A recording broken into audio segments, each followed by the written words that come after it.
You are now listening to Open Waters Podcast. Made for young maritime professionals, by young maritime professionals.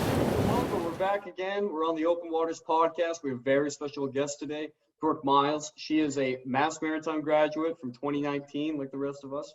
She not only graduated the same year, she also was in the same freshman company as myself, Gilderson and Sheehan. So we go back to day one of orientation. She was MSCP, multiple internships, and now she is at Royal Caribbean along with myself. She is an environmental officer on board Voyager class vessels for Royal Caribbean International, coming out of Miami, and we're very happy to have her on here, and we're really looking forward to hearing about how you went from the MSc program at Mass Maritime through your internships, going through and getting onto Royal Caribbean at such an interesting time in the industry, and hearing a little bit more about the experience on board, what it was like, and we're really happy to have you on here. So thank you for coming on, Brooke. Yeah, welcome. Thank you guys for having me. I think that this is such a cool opportunity, and I think it's just such an awesome way to just get young people in the maritime industry just talking about their careers and to learn about sort of these interesting jobs that we all have now. So yeah. Yeah, and especially during, like Mark said, especially during times like now. I mean, Right. you're part of the cruise industry right now, how crazy. And I'm in the part of the freight forwarding industry, like how crazy volumes have been up. When everyone else is going down, volumes are up. Maybe like your sector of the industry is like at its all-time worst, right? Or at least close to it. I'm not entirely sure. Maybe you guys can tell me. Right. But freight forwarding is like at an all-time high. So it's just a different perspective, but crazy times, absolutely crazy times. Yep, for sure. So Brooke, can you tell us a little bit about yourself and what your time was like at Mass Maritime? You know, sort of how you got into the role that you're in now, and what was your path with internships, and is this something that you were looking at early on at Maritime that you wanted to be on board cruise ships, or how did you come across this opportunity and get on board? Yeah, so it was actually, I was a junior in high school, and I toured Mass Maritime, and I had 3 of my cousins came here, and so I knew that I was sort of interested in the school and sort of interested on being on a ship, but I also had sort of this passion for the environment. I knew that the environmental sciences was such a upcoming, major and everything. And so I remember I was sitting in like one of the conference rooms at school, and someone had done an internship with a cruise company and had told us about this, that, cruise ships each have one position called an environmental officer. And I was like, what a perfect way to just put the two together. And so I knew that was something I wanted to think about. And then when I kind of got really lucky that while I was at Mass Maritime, halfway through, they started this shipboard environmental concentration for my major, marine safety, environmental protection. And so I took advantage of that and I did it. And that's ultimately where that really got me the job at Royal Caribbean. And I just couldn't be happier with it. So. Wow. So this was an early, started thinking about this when you were in high school, went all the way through Maritime, hit the check marks, got on board. Correct me if I'm wrong, but you did a C term, correct? Yes. So my first internship was actually with Colin. We were both interns at the same company at CSL Americas, which is a dry bulk shipping company. And their Americas office was located in Middleton, Mass. So it's very, very close to us. And I worked in the environmental and safety department there. And that was just a good, I think, intro to see how an office or to see shoreside, how a shipping company's office works. And then I went back there again and really liked it. And then I went on C term my senior year, and then that's when my professor took us when we were in Puerto Rico. We went to a carnival ship, a royal ship, celebrity, and Wow. an MFC ship, and met each environmental officer. And that was when I was like, I want to work This is for it. Royal. That's so like, cool. yeah.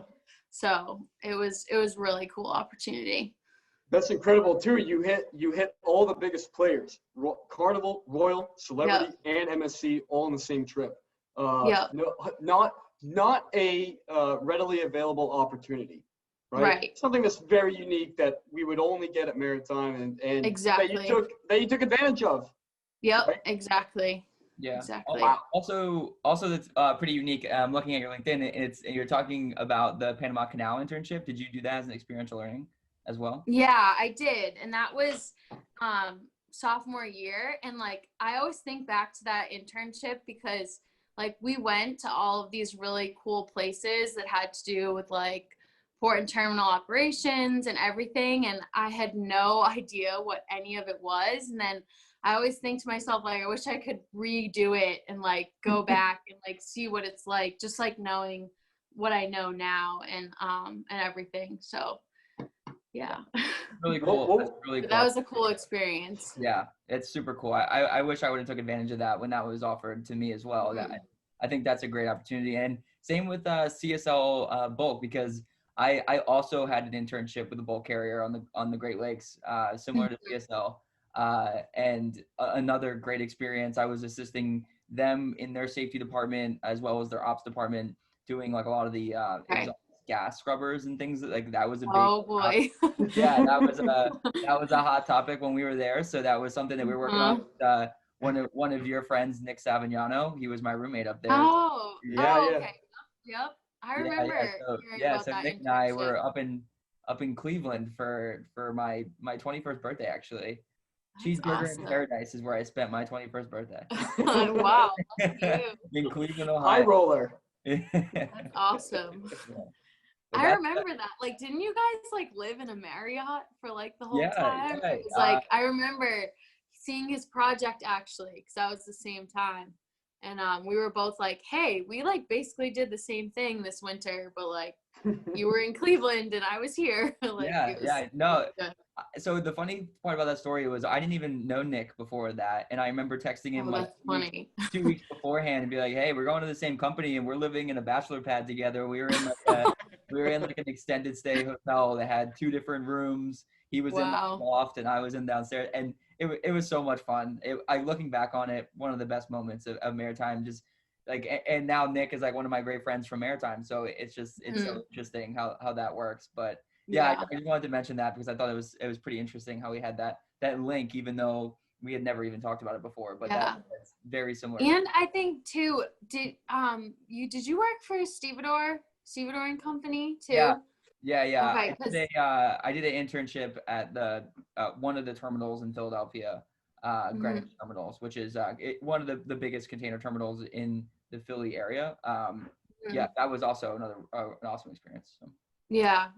And so when I got hired with Royal, I got hired like it was the end of June, like right after graduation, but I knew they said like, we're not gonna have a ship for you for, it could be 6 months. And so I actually worked for a summer after graduation until November of last year for a Stevedore and Company at the cruise terminal in Boston.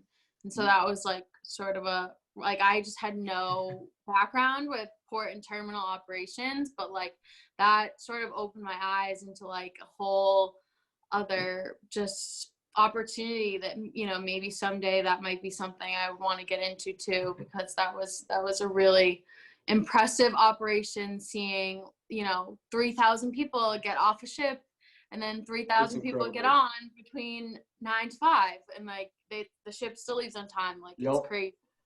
So provisions, garbage. The turnaround days are It's unbelievably complicated.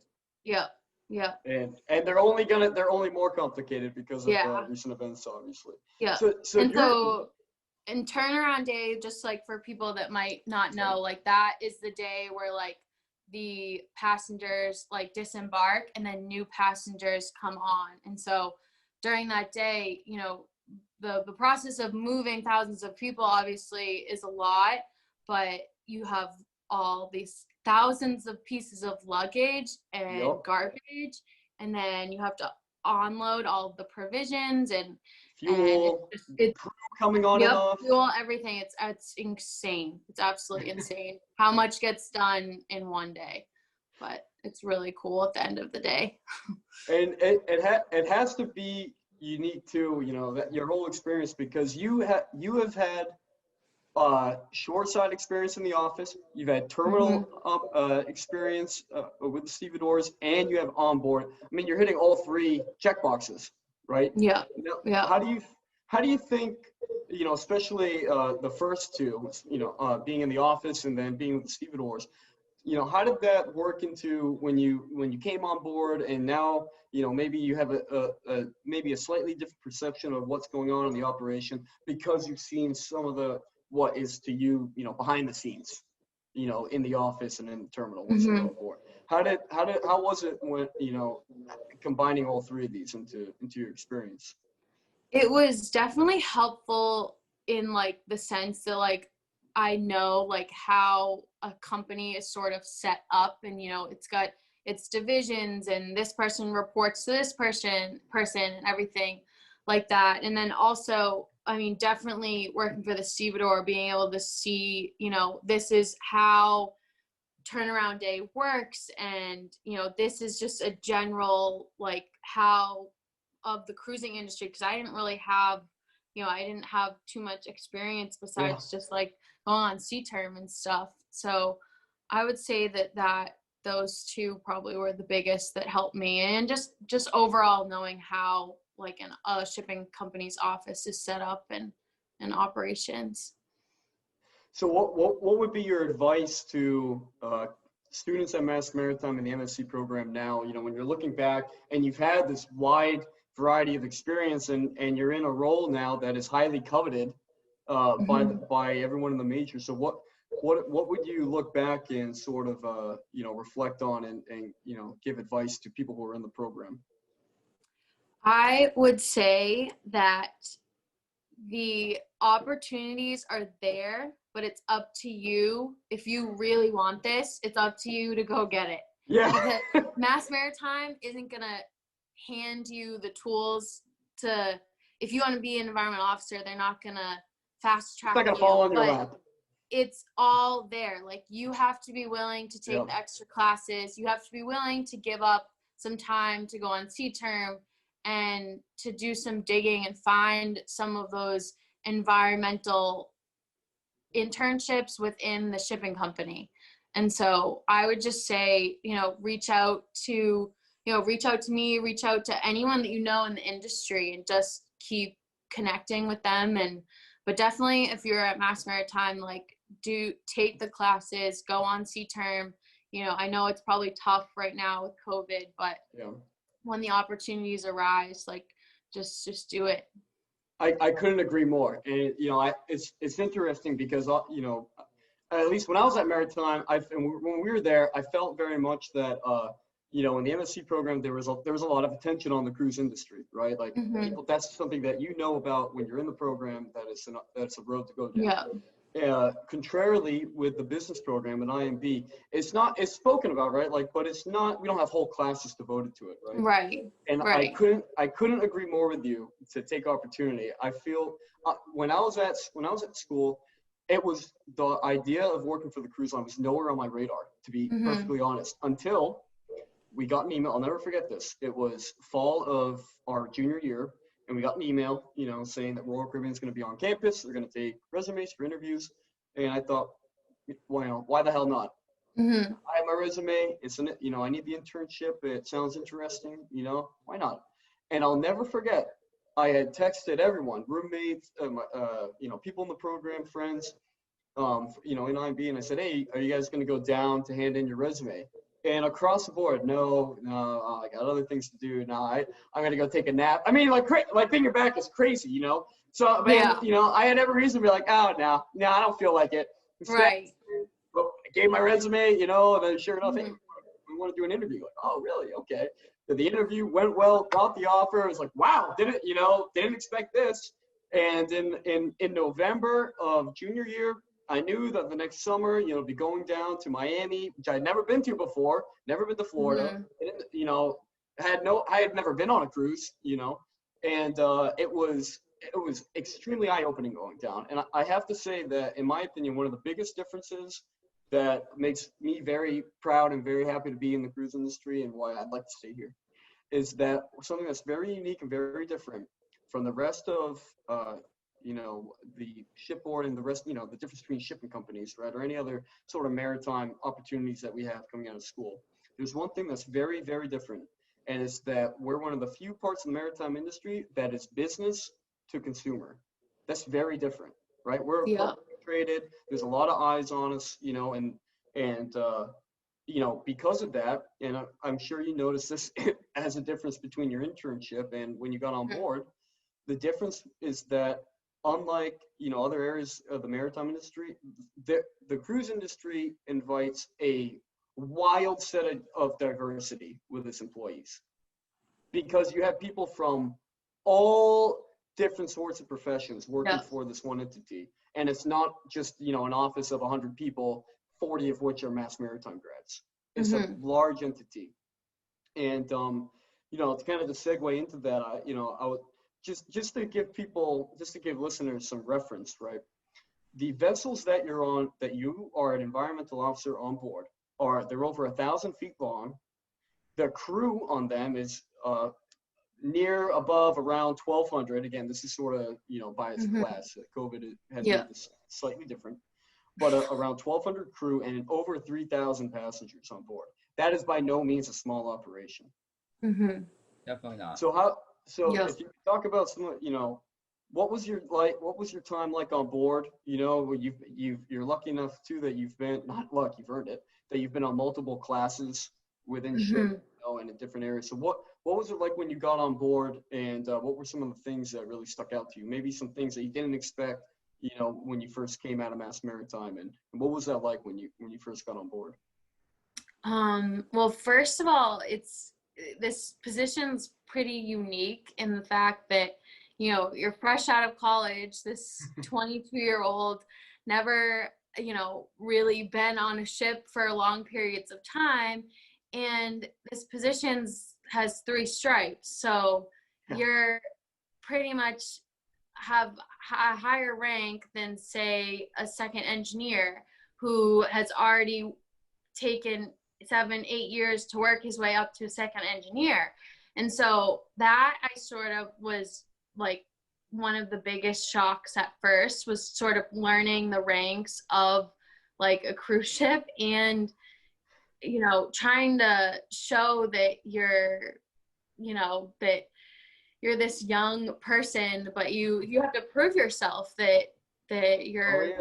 willing and that you know your stuff. And so that was sort of a lot, like being put in those shoes, and you have to gain the respect of others, and just learning the whole operation. Like, I didn't know much about marine engineering, and I didn't really get that background like from Mass Maritime, but learning that was crucial. And that, I think, was something that really surprised me, was just like that I wish I had knew more about the actual ship, like even just engineering and everything.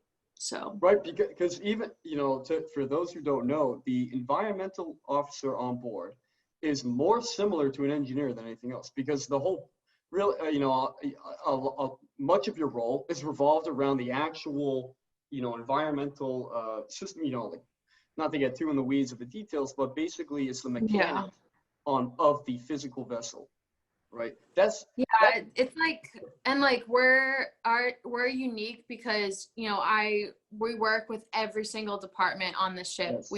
I work with deck, I work with engine. I report to the captain, but I sit with all the engineers, and then we also have to work with hotel all the time too. So I'm sort of that one person department that works with every single department on the ship. So it's pretty unique. And what does your rotation look like while you're on the ship? And then kind of give just like a general, what a typical rotation would be like in a perfect world, like time on, time off for EO. So yeah, so we, in a perfect world, non-COVID, we do 10 weeks on, 10 weeks off, which is a pretty nice schedule. And we do have a permanent ship. So I sort of got moved around because obviously the crazy logistical challenges of COVID, but right now, like, I have a permanent ship that I probably will stay for the next like year or two on this same ship. So awesome. And then yeah. your days on board, your hours worked, are you kind of just like, yeah, I mean, you live where you work, right? So are you Right. really ever off? I mean, you're off, but like, do you ever just get to chill in one of these awesome jacuzzis at all these, like, what can you do on your off time? Like, yeah, I would love like Yeah. insight to that, because I honestly, like, I'm in the business of moving freight, and I Right. with the IMB program, we really focus on freight. We don't focus on shipping people. So yeah, Right. it'd be really interesting to hear. Yeah, I mean, what's nice is that, like I said, only one person and one environmental person. So I kind of have the flexibility to sort of like make my own hours. I typically like to get up early and try to get as much stuff as I can done in the morning. And just because like it all depends on the day, if I have meetings or what port we're in, or obviously turnaround day, I'm up much earlier than any normal days, but we do get off time. My first contract, when it was a year ago, so it was obviously COVID was not here yet, and I did get off a few times. Like we're able to, if you manage your time right, where you can get an hour or two off the ship to go grab lunch or something, it's definitely doable, and they certainly encourage it, which is good.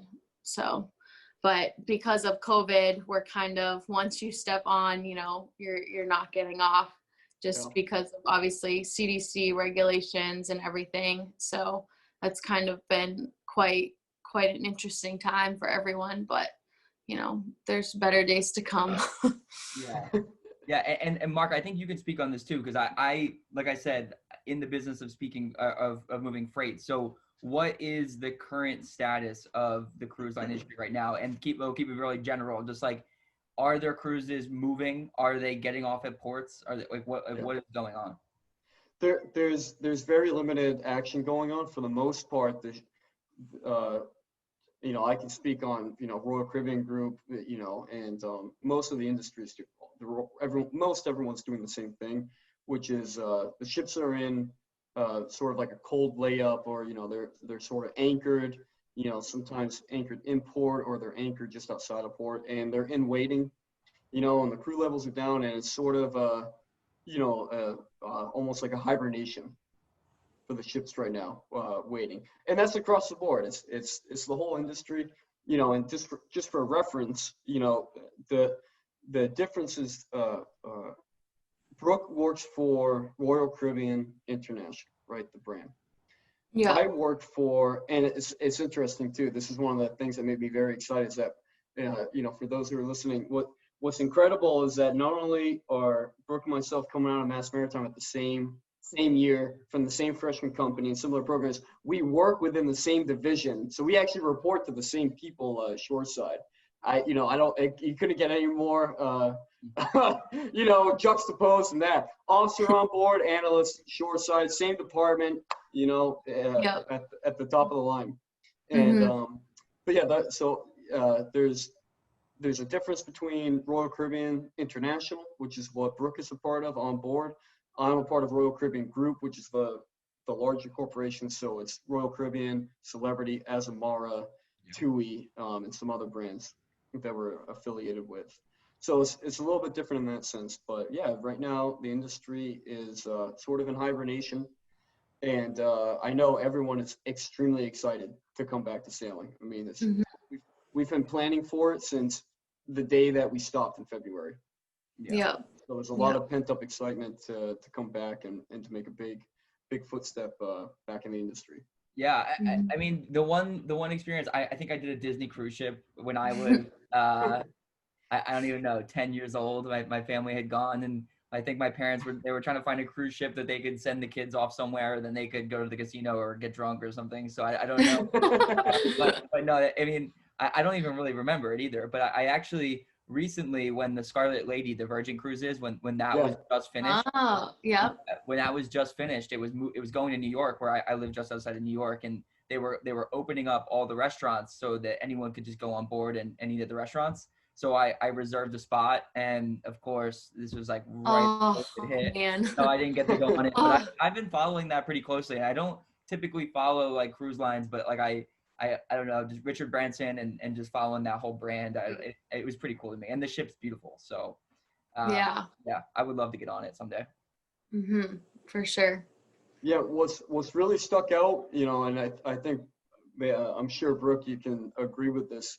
Since both of us have had, I've done an internship outside of cruising, the winter of my junior year, and it's like with the formal education that we had in the IMB program. But I have to say that there's something that really sticks out to me is that with the cruise industry, there really is an energy behind it. Like everyone within the company is very motivated and like really, it's like that hot competitiveness against the other brands, and again, it's a large entity, publicly owned. So there's this real, team energy all the time, 100%. Loyal to Royal.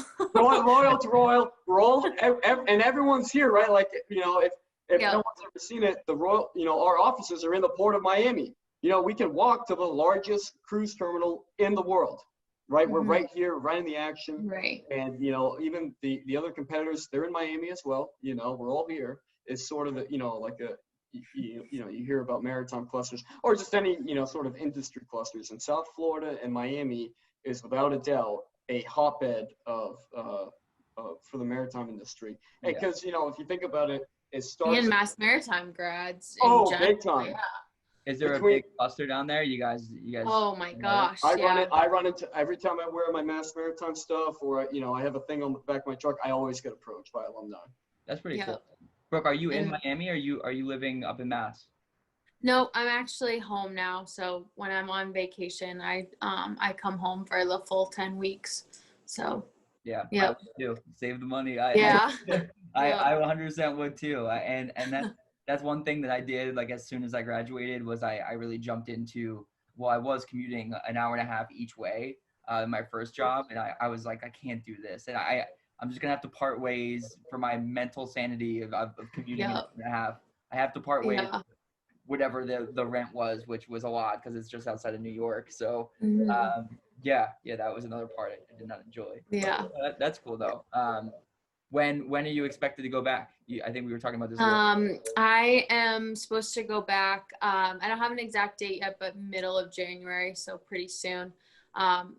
Again, one of the things because of COVID, the ships are only in port, for such limited times just to get fuel, provisions, and that's it. So it sort of narrows it down to like days that crew can do crew changes. So sometime in January, but should find out fairly soon. So has there been any indication of how your job day to day is going to change because of COVID? Like, are your responsibilities changing with it?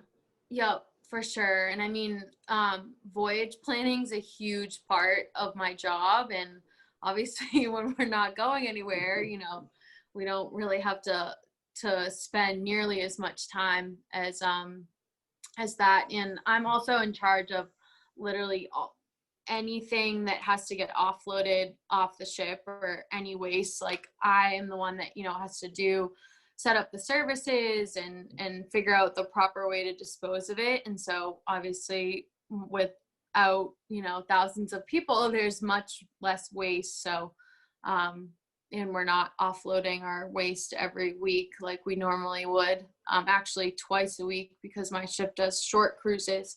But so just like small sort of aspects of that has changed. just because we don't have guests or we're not actually moving very much at all, only once every 2 weeks or so. Yeah. So last part about that. So when you're coordinating all of this, you're doing like all the disposal. Are you coordinating with like outside parties with like local government Yeah. boards and stuff? All right, that's pretty interesting that you're. Yeah. Well, you're- we're actually just with like our local vendors and stuff. Okay.